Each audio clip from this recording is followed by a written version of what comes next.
Welcome back to Yoga Berry, your yoga for scoliosis community.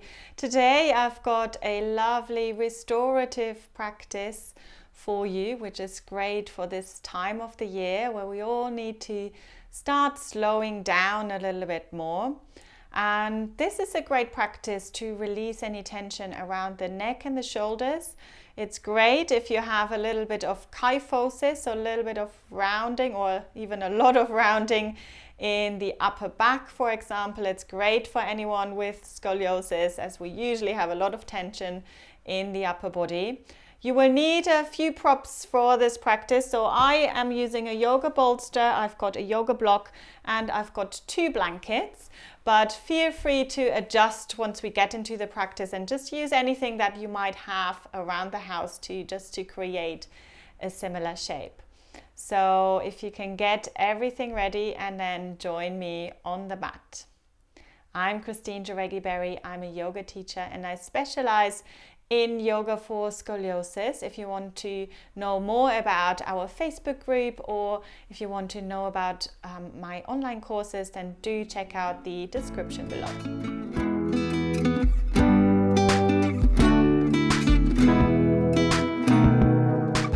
So we're going to do 2 poses today. The first one is a prone release. Prone meaning lying on the front of the body, and I'm going to get a blanket ready here. So I'll just show you the setup. I'm rolling the blanket up, and this is going to support the front of my ankles, which just feels a lot more comfortable than just resting them on the floor. And then I'm using this block here, which is going to support my head, and I am covering it with a blanket just to make it a little bit more comfortable. So I just show you how we're getting into the pose. So I'm resting the front of my ankles here on the blanket, and then I'm positioning my bolster so that I can rest the front of my pelvis onto the bolster, and then the forehead is resting on that support of the block. So you need to kind of fiddle around with it until you find that perfect position. You don't want the head support too low because then that will feel very uncomfortable in your neck. You don't want it too high either. So find that Goldilocks position. Find that position where it feels just right. And then the arms can be away from the body. They can be alongside the body, even though I fear that pulls my shoulders too much. So I prefer to have the elbows down. And then just allow yourself to be in this pose. And just kind of breathing into the back. Allow yourself to settle here. And you might feel that after a few breaths, as the thoracic spine starts to sink a little bit more, to release a little bit more, the muscles start to release a little bit more, you might feel that you have to adjust the arms. So maybe the elbows are sliding slightly further away from each other. Don't worry if that's not the case, but feel free to make any adjustments once you are in the pose.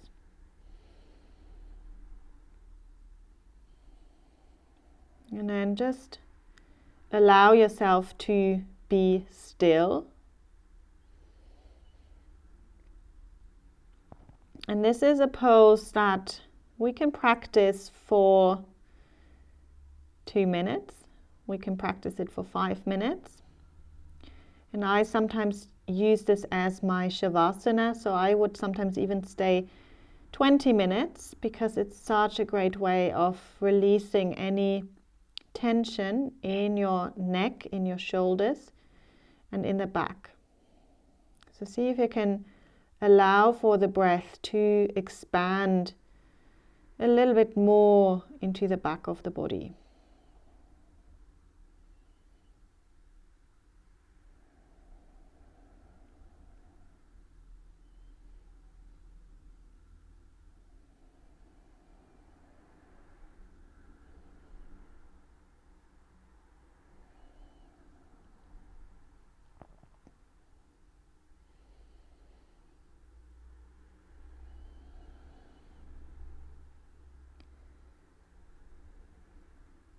So this is just to get a little taste of this pose. Let's start to think about coming out. So we're going to bring the palms on either side of the chest and then just very slowly, gently push yourself up. Just come into your fours, and you might want to come into child's pose for a moment.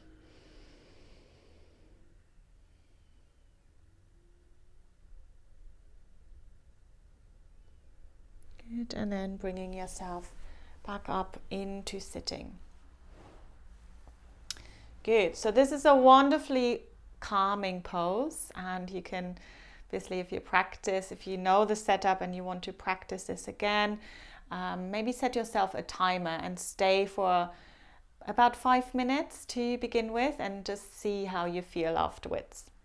Good, so we're going to move on to our second pose, which is more of a back bend, and it's a little bit more of an opening in the chest. So we will, if you have a bolster, then you can still use the bolster. You don't necessarily need it, but I will put it underneath the backs of my knees. And then you take your blanket and you're going to roll it up. So I'm going to roll my blanket, and then I put it lengthways onto my bolster. I don't need the block anymore, so I'm putting that to the side, and then I have my other blanket just close by in case that I need it. So I'm going to turn around and I sit just at the edge of the blanket really in towards me, but I'm not sitting on the blanket on that roll. And then I bring the bolster underneath the backs of my knees and then start to lie back. And then you want the roll kind of exactly in the middle, so that the shoulders can drop off on either side. This is a fabulous opening of the chest. Now, if you have quite a kyphotic back and your chin is up here and you feel like your neck is crunched, you definitely need to support your head. So you might need one blanket, you might need a big cushion, but make sure that your head is comfortable. So you want the chin to be slightly dropping, the chin slightly lower than your forehead. And then you can really enjoy this lovely opening here at the front of the chest. So this should be a comfortable pose. So if it's not comfortable, then don't stay in it. We usually say that we give it about 10 breaths until we make a decision, a judgment of the pose, if we like it or not. But just see what comes up for you. So it's a lovely release around the front of the chest. And again, this is a pose I like to stay in for a little bit longer. I'm just starting to observe the breath. So after we released the back, we're now releasing the front of the body, creating that lovely space. Follow your breath, noticing that rising and the falling.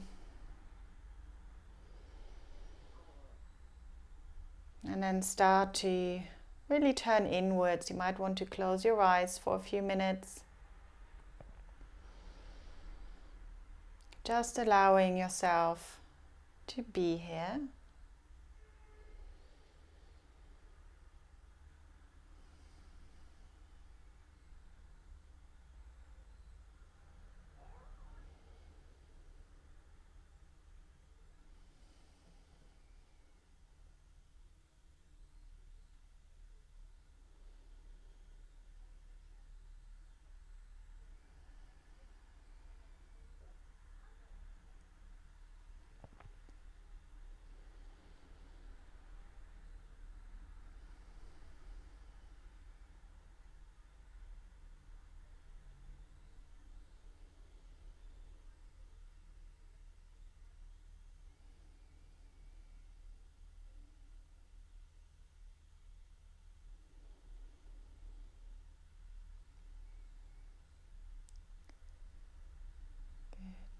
Inhale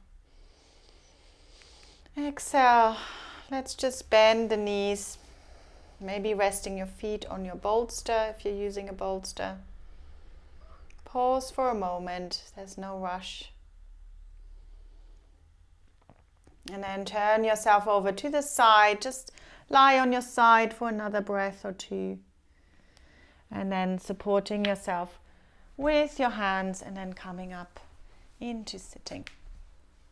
I really hope that you enjoyed this, and if you do want to join us for the next 4 weeks online course, Yoga for Scoliosis online course, then make sure to check out the description below. The next course is starting in February, and I hope to see you very soon for the next video.